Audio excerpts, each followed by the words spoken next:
Hi, it's Danny here from Off the Tracks. Now, if you want to win yourself a brand new Xbox Series X or even better, a PlayStation 5, all you have to do is subscribe to the channel. It's that simple. All you have to do is hit that red button which says subscribe. So when the channel has hit 1,000 subscribers, we are going to pick a random name from the list and then you will win one of these prizes. So subscribe. That's all we're asking. Just subscribe. Anyway, happy riding.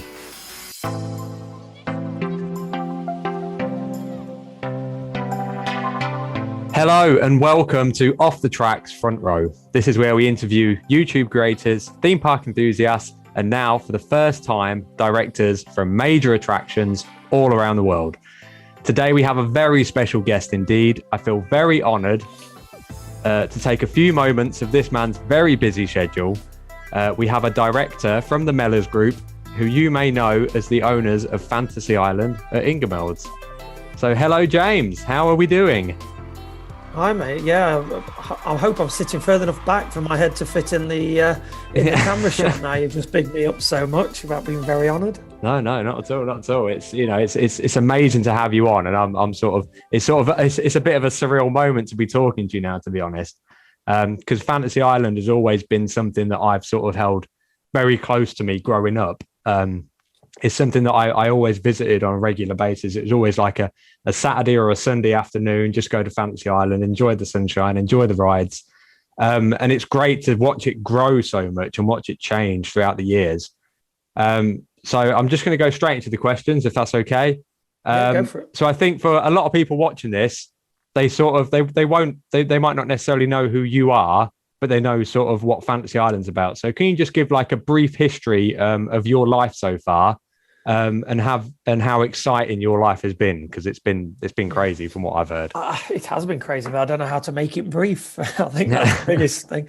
So yeah, we're with the Mellors family, originated from the fairground background. So I'm the fourth generation, I believe it is, within the industry. So my father started out in 1977 buying his first ride. In fact, it was pre-1977. Sorry for that. And then he started just operating a couple of rides around the Nottinghamshire, Derbyshire area. I went to school all the time till I finished my GCSEs.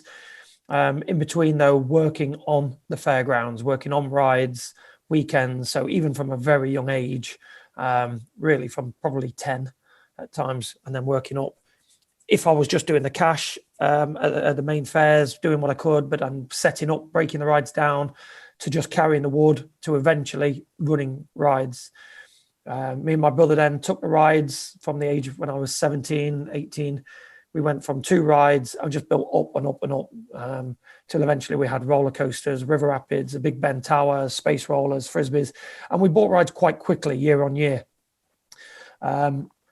That then took us around Europe. We were doing different things. We then decided actually we didn't want to keep traveling so much, so we needed to try and diversify. We started then going to big city centre attractions, being the Starflyer, the big wheel, observation wheels. And then we won a contract in Dubai to provide an event in Dubai Global Village. Wow. So again, I've missed out so much, but I'm trying to do it quick. So from 2009, we started Christmas markets, beach events. Winter Wonderlands were going so well that we actually thought, well, okay, if an ice rink is a symbol of Christmas in a town centre, what could you do for the summer? So we came up with the beach concepts. So we got into the themed events. Then we won this contract in Dubai for a few years. While we were out there, we knew the contract was never going to last forever. So our long-term aim was always to have a theme park or something. That was always like a dream. We'd followed Fantasy Island since it went into administration. Ever since actually the John Woodward days of selling the park, we followed it through, because I actually met John Woodward when I bought the big wheel off of him originally. I met him in a local pub just down the road from where he lives. That was probably one of my first big deals, actually, so we could go back to that one. So then we acquired Fantasy Island out of administration in 2016. Extremely exciting. I remember the whole process very, very well, because I was taking the rides down at Hyde Park Winter Wonderland, and I got a call from my brother to say, this was January, to say we basically lost. I'm sure we were taken down or setting up, might have been November. But either way, we basically lost. We was out of the race for Fantasy Island. So we were absolutely gutted. But we decided, okay, we're still going to go ahead. We're still going to power through. So we gambled. We spent a lot of money on due diligence, one thing or another. And by March the 11th, we owned Fantasy Island and opened up the park. That's amazing. That's amazing. So I think that's in a nutshell. Yeah, fantastic. No, thank you for that. Thank you for that. So going back to the start of that, so you said that like you went through school and you finished school. Was there like a pinnacle moment when you knew you wanted to be involved in the family business, or was it never even a question of if? It was going to happen at some point? Never a question. I think my parents sent us to school because they didn't get a lot of schooling because they were on the fairgrounds. They were moving around, so probably only get a couple of months each winter time when they were settled. Our business was moving. My dad had bigger aspirations. He wanted to. But that was the business. That's all he knew. That's what he had. He wasn't going to go and open a garage or another shop or business. That was all he had. But he wanted to make sure we got education so we could broaden our horizons. But no, I think I never had anything else. Even when I did my GCSEs, all the subjects I took was design technology, physics, maths, geography. It was everything based around. Yeah, I bet all the other subjects that didn't relate to it, you was just like, I'm not really interested in them. History, religious studies, Yeah. So many. I mean, I took on chemistry because I just wanted to learn about materials and things. So, I mean, I took on geography, believe it or not, so I could understand more about soil types and things like that because of where you can build the rides and where you can't. Yeah. And it ended up nothing to do with that. So I took some subjects and thought, oh well, this is getting me nowhere. Art, even in some of my art lessons, when we had to do things, actually I was designing things for fair rides. That's amazing. Art lessons. That's awesome. It was always in the back of my mind. That's awesome. That's cool. Right. So what drove the Mellors Group to purchase Fantasy Island? Like, how does a process like that even work? Like, do you just ring them up and go, oh, by the way, we want to buy Fantasy Island? Or well, like I said, we followed it through from when they went into administration. So it was, it's on our doorstep. Well, say on a doorstep. It's 80 miles. It's closer than Dubai, yeah. But we knew that when we finished in Dubai, we was going to have a lot of rides and we wanted somewhere to be able to put them. So the options was, okay, do they go out on the road? But we kind of gave that one up years ago because when I was out there traveling so many rides, it was really hard to get the guys that want to keep moving around. We got big pieces of kit. Expenses was going through the roof. And as far as like the Mellors Group expansion, let's say, I wanted to be able to go out in the summer, have holidays. Whereas when I was on the fairgrounds, I couldn't do that. It had to be done out of season. Whereas with a permanent park, it allowed us to get a bit more infrastructure, more of a team around us. So we'd been looking for a park for a while, but we'd looked at a number of parks, a number of places. We'd looked at the piers in Blackpool. We'd looked at Brighton Pier, we'd looked at like Water Valley, we'd looked at even starting a park from scratch. Wow. So we'd looked at different options and it was just what was the best. And when Fantasy Island came up, it was like, can we actually afford this? But I think actually it all came at the right times. If we'd have done one of the other projects before, we wouldn't have been able to afford Fantasy Island. So we always had a plan. So we didn't finish in Dubai till 2017, but we actually planned the next step. So we know it was perfect for us. And what we loved about Fantasy Island was a bit of a negative, really, but it had gone downhill. Yeah. It needed a fresh bit of life, and we could see where we could revitalize it, where we could do something with it, especially with our experience of understanding rides. You find a lot of theme parks can be run by maintenance. Yeah. Because unfortunately, if you have to listen to your maintenance team, obviously they're the ones that's making sure things are safe. But the problem, what can happen at different times, if you're not careful, maintenance can overspend on parts that aren't necessarily needed. But when they go to finance or the accounts and they just say, oh, we need 10 of these, we need 20 of them. Finance are just like, well, okay, I'm a number cruncher. Who am I to argue with maintenance and say they can't have it? Yeah. Whereas we found because we could get in there, actually we could, we understood rides. So it was massive bonus. To be able to get in and say, right, okay, we can cut back on this. We can put money into that. This is where we're going. And we're not an investment company. We're not in there just to say, well, okay, there's your budget. That's it. You spend no more. We're a family business. And if something needs more money, we'll spend more money on it as long as we've got that money at the point in time. Yeah. But we're not going to cut a corner and see a job not delivered as good as we want when we haven't got to go to a board. We haven't got to go up to anybody else to say, look, we've run over budget. I'm sorry about this. Can we get this extra money?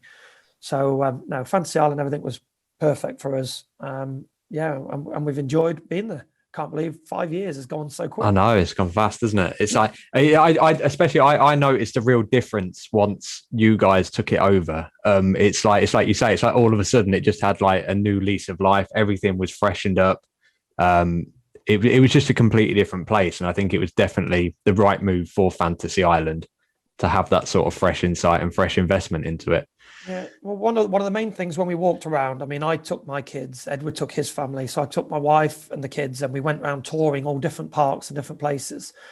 And when we came away, and I said to them all, right, what do you think? Which one should we buy? What should we do? And I said, what do you think to Fantasy Island? And all of them, including my wife and everyone, said it's dirty. It's a bit tacky, But me and Edward both had our heart set on Fantasy Island, so we was like, well, okay, we've got your opinion. So the first thing we're going to do is clean it up.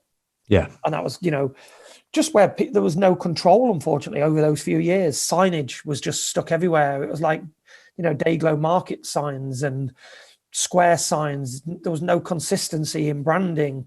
Rubbish was on the floor. And the one thing, again, we've learned through the fairgrounds and again, through the events, when we started doing beach events and themed winter events, by getting a consistent branding actually tied everything together, whereas a fun fair is different because it's full of different operators. And that's how Fantasy Island was going. It was run by too many different people. Yeah. There wasn't no consistency. So that was what our main target was. And picking a rubbish up, we got extra cleaners for that year immediately. We gave management, as we was walking around the site, me and Edward would pass a piece of rubbish and we'd pick it up. Yeah. And then management would start to do that. Whereas historically, everybody looked at it and thought, oh, there's a bit of rubbish there. The cleaners will get that. Yeah. Yeah. No, if you see it, pick it up. Let's do it. If we're going to get on top of it. Yeah. And that really helps, because if people see rubbish on the floor, other people will throw more rubbish on the floor. Yeah. Yeah. So that was one of the immediate things we needed to do, was clean up. Is there a 5 or 10 year plan for Fantasy Island? And if there is, what sort of things can we expect? There was a 10-year plan that we did in 2016. So as soon as we bought the park, the idea was, okay, let's set a plan. Let's see what we want to do. 5 years of that has flown by. So I'm actually in the middle now of a new master plan, but we're trying to make it now more realistic as opposed to a dream. Okay. So yeah, we are on a plan at the moment where we're, redeveloping the market, because I think the market's quite integral to Fantasy Island. I think it's not the sort of thing you see at most theme parks, but I'm sure COVID has also impacted that as well, has it?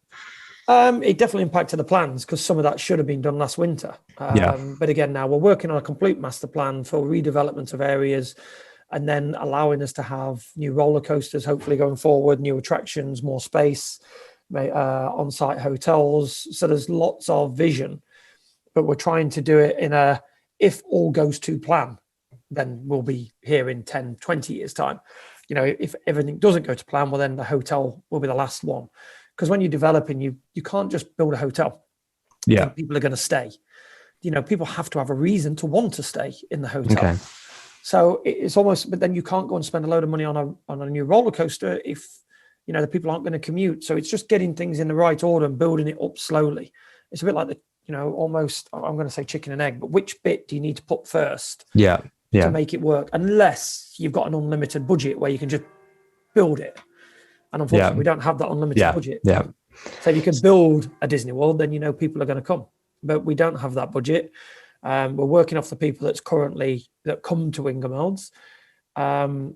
I think we've built up on that footfall over the last few years. We've built a national reputation now as well. So, and that's the way we've got to do it. It's just slowly does it. Yeah. Okay. Super. So you mentioned there a hotel. Is that something that you're sort of aiming towards to get in at Fantasy Island? Yeah, definitely. I'd love to have it there. The problem again with the area is, it's all caravans, accommodation. Yes, it is. And there's nothing wrong with that. That's what a lot of people like. And I think that the self-catering accommodation, it's a real bonus and a good thing to have next to us. But now it'd actually be nice to have another option. Yeah, absolutely. I totally agree. I think that would definitely be a good move. Premier Inn is now open, so that's a good one in Skegness. But we want more. If we want to attract more people to the park, then we need to give those more people somewhere to stay. Yeah, absolutely. Is there any scope for the Mellors Group to purchase any other attractions in the UK? Yes, as you know, we bought the pier in Skegness this year. Yeah. We have been looking at other parks and things in the past. It's not something I could say we're aiming to go out. I don't know. I've said before to people, we don't necessarily have an ambition. Yeah. We've never really said, what is our target? What do we want to do in life? Where do we want to finish? When are we happy? When do we stop? I think as long as we're enjoying the work, we've got good people around us. If projects come up and become available, then we'll take a look. Fantastic. So it's not just attractions in the UK that the Mellors Group sort of create. Where else around the world are they? And is there anywhere that you want to expand to that you're not currently in? Well, we've got different projects, not necessarily on the theme park bit, but yeah, we've got different projects at the moment that we're looking at potentially rolling out and doing things in different countries. I'm not going to reveal everywhere yet, but yeah, there's so many opportunities out there, and the world's such a big place. So yeah, we will hopefully be doing more things in others. At the moment, we've got a contract out with the GIA in Saudi Arabia, where we've been delivering the vision for 2030. So we provided rides out there last year, operated, we maintained the rides. That was very successful. And then unfortunately COVID hit. Yeah. So COVID has just stopped everything. So it was the first time really they had anything on that kind of scale in Saudi Arabia. Yeah, brilliant. It got good attendance from the people, good feedback. Everybody had a great time. And then COVID. So it was a shame because people were just seeing something new and then it's all been taken away again. But that should be open up again, hopefully for October. Oh, good. Fantastic. Are you a fan of roller coasters yourselves? Do you normally go on them, or is it? I am a fan of roller coasters. I'm a fan of rides. As I'm getting older, though, I can't do the going around in circles bit anymore. No. A lot of flat rides now don't do me so good. No. I struggle with flat rides now. I like to try different coasters. When you look at someone, you're saying, "Oh, it's the same as such and such." And it's always nice to see the different spins that they're putting on the rides now. And I've seen a new one at the moment where they've got the cars and the cars roll over and different things. You've got the wing coasters, which I love wing coasters. Yeah, absolutely. Yeah, you just get a different feeling and everything else. Yeah. Rolling around the track, and you're not fixed to the track. So no, I do like them. Yeah, I think my favourite coaster that I've been on, and I'm probably not the most adventurous. I've not been everywhere. I've not been to Europa Park yet, and I do need to see some of these places.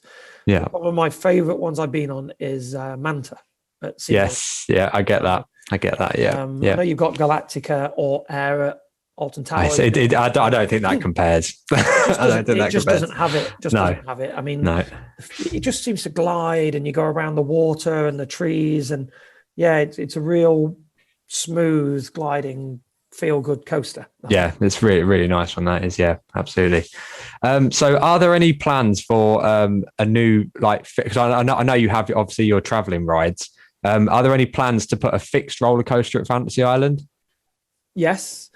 Yeah. I mean, it's not just about the traveling rides. It's the way we've got to try and build things at Fantasy Island. We keep moving rides around. We didn't have that 10-year plan set in our heads. We didn't want to go and bolt another roller coaster down and then find that it's just scuppered up the plans for something else. Yeah. So we've kind of wanted to just keep dropping rides in and out, but also making the most financial gain out of what we've got to allow us to move on.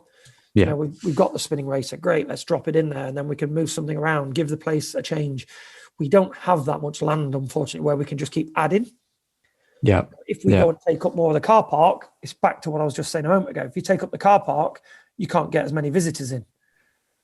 We want more visitors, sure. but we need to give them more rides. So it's a real juggling act to try and get that correct balance.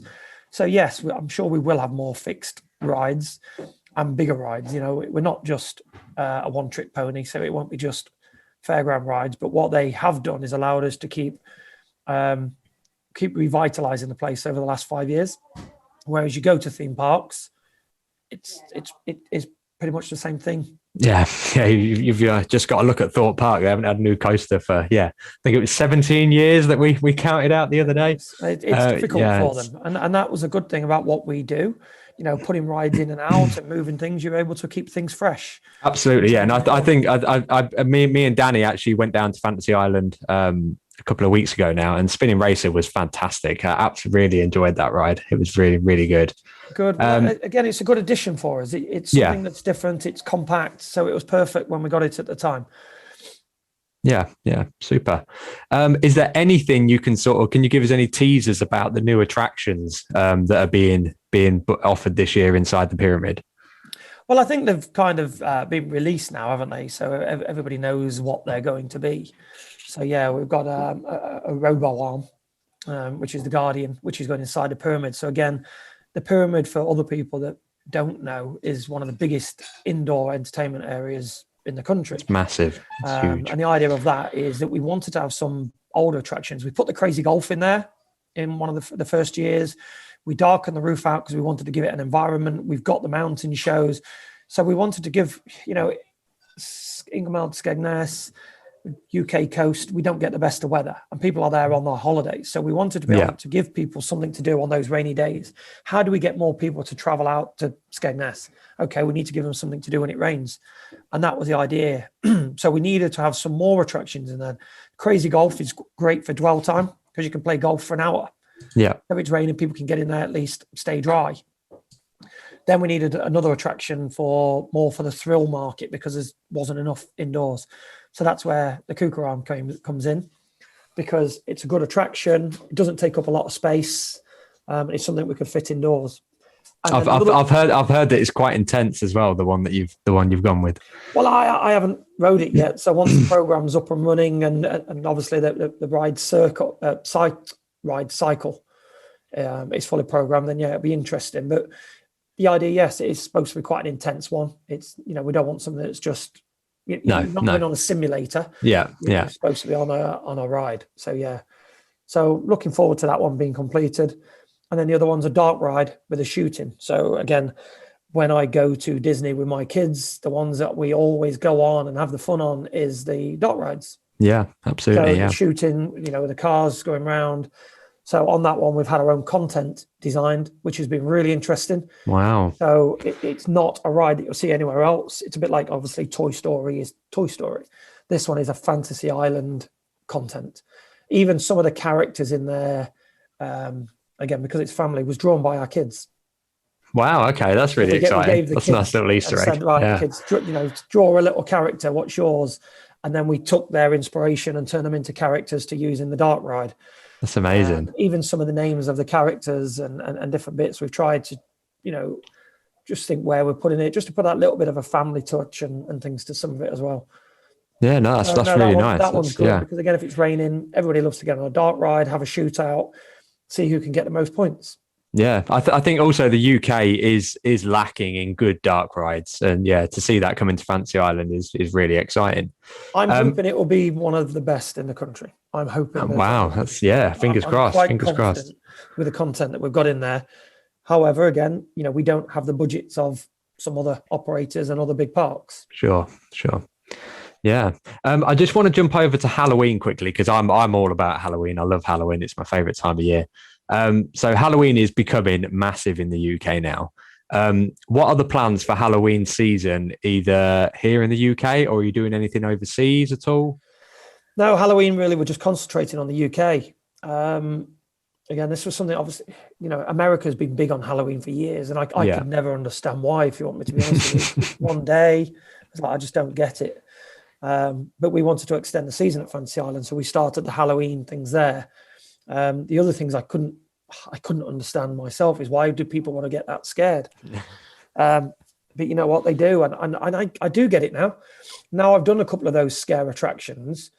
in other parks, in other locations, I get the thrill. It's almost like that roller coaster. You know, I go on roller coasters now. I don't hold on. I'm looking around at how it works and trying to look over the fences to see what's at the back of the house. Whereas the other people that's on the coaster are screaming their heads off. Yeah.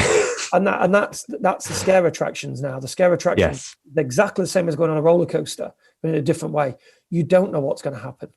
You know, it's that whole thing that when you come out of a scare attraction, yes, you've been scared witless, but you're laughing. And that's the same as people going on roller coasters that are scared of coasters.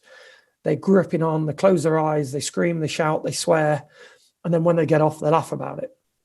So I get it. I get it more now with a scare attraction. So we've really been enjoying doing what we've been building on with Fear Island at Fantasy Island. So yeah, it's been exciting. Yeah. Okay. Have you got anything you could sort of share about this year's Halloween event? Is there going to be anything new? Is there going to be any changes? Or if you want us to be honest, we haven't done much on it because of COVID. Yeah. It's just been so hard to plan. Usually we would be well away with the planning, but we've just got to see what happens this year. So it's been such a hard year for absolutely. Everybody. You know, you still had to do your winter maintenance, but at the same time, not knowing when you might get open. So not just parks, all industries, but it's definitely been a year out, hasn't it? Yeah, absolutely. Yeah. And it's so nice to see everybody sort of opening back up again and things getting back to what is going to be the new norm. So the Mellors Group have done some pretty amazing things. What is your most memorable and most favorite thing at the time? I'm not sure if anything stands out more than anything else, to be quite honest. I remember everything we've done, going right back to the very early days of when we first had rides, when we first had the Crazy Shake, when we first had the Tropical Fever, Miami. That was my ride. And I remember just putting a name on the number plates. And so there's nothing. I think I've been proud of what we've done and what we've achieved in so many areas. So when we first got the Crazy Shake, I was proud, you know, that we got this big ride. And we got the Frisbee and I was proud of that. Then we got the Big Ben Tower and I was proud of that. And then we got a roller coaster and I was proud of that. You know, then we started speech events, and when we built it, and I remember helping Edward, and literally when the Lord Mayor was cutting the ribbon, I was still around the back finishing things off. And then when it's done, I was proud of that. No, so there is not one. I look back on so many things, and I've actually been proud of what we've achieved and how we've come along and grown as a company. Yeah, it's amazing. Right, I'm just going to Fantasy Island definitely is one where we walked on there, and I think after that first year when we bought it, literally it opened up something like the week after we took over. Yeah, so we couldn't do much, but we immediately changed some rides around. Like you said, we've done a bit of cleaning up, and then that year, winter time close period, we spent a lot of money on the pyramid. I think that probably opening that second year, so March 2017, was quite a proud time then to walk on there and see all the people that have been going to this park for so many years and all going, wow, things have changed. And then we had a firework night there, and we played the theme tune music with the fireworks. One of the market traders came up to me because everybody was worried about what Mellors were going to do, what's going to change. And somebody came up to me and said, that was the best firework display, most magical firework display I've ever seen in my life. It was fantastic. Yeah, it was really good. Felt good to me. I remember standing there watching these fireworks. I had goosebumps. In fact, I've got them now. Yeah. I had goosebumps listening to this music that me and my brother had been sat with recording artists, designing the music to get it, you know, the theme tune that we wanted. Yeah. So we went, you know, we got our own theme tune. Then we sat with the firework guys and we helped program the fireworks, and then to almost see everything come together. And it was like, you know what, after all the hard work we've done on fairgrounds and different events, and now all of a sudden, you know, this is ours. I think that is probably then now you've said it, probably one of the most proud times to be stood there with the kids looking at that. Because again, events was always 6 weeks and it was gone. Yeah. That was there, that was ours, and it was only going to get better. So yeah, you've made me just think about that one actually. Yeah. Oh, good. I'm glad that I've made you relive that, and get goosebumps. That's it. Get goosebumps all over again. Right. Well, I think that's going to wrap it up for us here at OTT. So thank you so much, James, for giving us your time today. It's been absolutely amazing having you on. All the links to the socials of Fantasy Island and the Mellors Group will be in the description below. Thank you everybody for watching in. You can also follow us on our social medias, Facebook, Twitter, Instagram. And if you're new here, make sure to hit that subscribe button. So every time we upload a new video, you will be notified. But James, thank you so much for coming on. It really does mean the world to us. And I hope that we can have a catch up like this again soon. No worries. It's an absolute pleasure. You know, people are interested in the industry and I'm happy to say where we've come from and to talk about it. No, thank you very much. No worries.